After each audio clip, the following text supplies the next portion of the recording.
L'année 2026 sera une très bonne année, sauf que les négligents ne vont pas s'en sortir. Alors, on dit quelque chose, la vie avant d'être physique, elle est spirituelle. Dans le 2026 là, le spirituel va se faire beaucoup parler.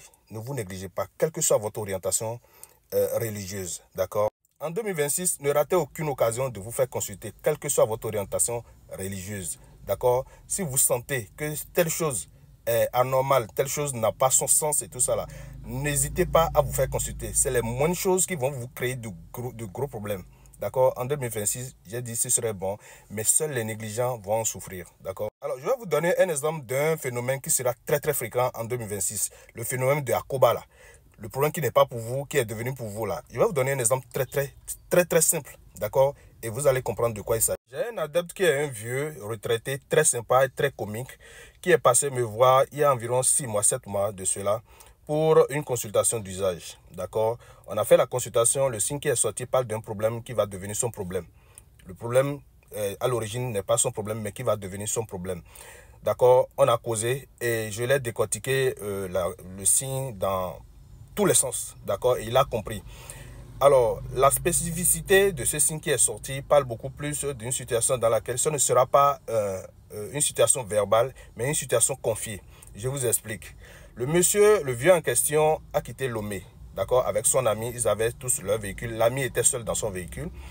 Ils ont quitté Lomé, arrivé à Comé, d'accord. Ils ont vu une dame, une jeune dame. Et mon vieux qui a consulté chez moi a refusé de prendre la dame. La dame voulait autostop. Le second, qui est aussi son ami, qui avait aussi son véhicule, a accepté de prendre le vieux. Mais a accepté de prendre la fille en question, la fille qui voulait faire autostop pour Cotonou. D'accord? Et mon adepte là lui a refusé de prendre la fille en question. Mais lui, il a trouvé une fille, bon, bref, c'est des trucs d'homme, et a pris la fille. Au plus 20 km après Comé, excusez-moi, 20 km après Comé, le monsieur qui avait pris la fille a remarqué que la fille ne parlait plus. La fille est décédée dans son véhicule. L'ami là est en prison actuellement parce qu'ils ont tout dit. D'accord? Ils ont tout dit. Les parents de la fille en question, ils ont retrouvé les parents. Les parents de la fille en question ont dit que la mort de la fille en question, en résumé, la mort de la fille en question était de l'avortement. C'est-à-dire la fille avait fini de faire un avortement, s'est retrouvée au bord de la voie pour prendre un taxi ou bien une occasion pour rentrer sur Cotonou. D'accord? C'est ça que la fille là, le monsieur, le vieux là, a pris. D'accord? Et les parents de la fille ont dit que c'est le vieux là qui a fait avorter, la fille. Selon vous là, hein?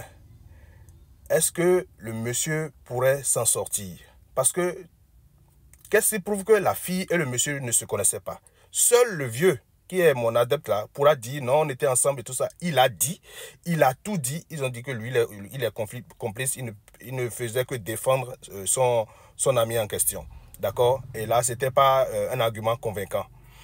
Lui aussi, il était seul dans son véhicule. Ils avaient tous leur véhicule. L'affaire là, c'est en de bonnes voies, mais le monsieur demeure toujours en prison. Alors, qu'est-ce que j'aimerais vous dire par rapport à cela? Lorsque vous consultez, on vous dit quelque chose, élargissez les contours de la consultation. Et ce phénomène de autostop là, ça va beaucoup se passer en 2026. Faites beaucoup attention. Nous avons déjà entendu des cas là où le monsieur, avec une bonne foi, a pris une femme sur la voie. Arrivé à destination, le mari de la femme l'a poignardé. D'accord? Parce que le mari soupçonnait sa femme d'adultère. Et voilà un monsieur qui ne connaissait rien de leur situation a remarqué par le fait social la dame. Et voilà, arrivé à destination, le mari, sans rien demander, a poignardé le monsieur qui est décédé. Dans ces situations qui vont beaucoup se passer en 2026, soyez réellement vigilants. Sachez à qui vous confier, d'accord? Et sachez à qui parler. Sinon, des gens seront prêts en 2026 à vous vendre pour moins que rien. D'accord? Et je tiens aussi à vous dire qu'en 2026, il y aura beaucoup de surprises. Des gens qui vont quitter le néant pour le succès. Des gens qui vont quitter le néant, c'est-à-dire ils seront rien. Ils vont quitter le néant pour le succès. Vice versa. Des gens qui sont au haut niveau, qui se négligent, vont tomber. D'accord? Je ne souhaite pas ça à quelqu'un. Je souhaite la prospérité, la paix à tout le monde. Mais en 2026, faites beaucoup attention, ne vous négligez pas. D'accord? Soyez richement bénis. Bye bye.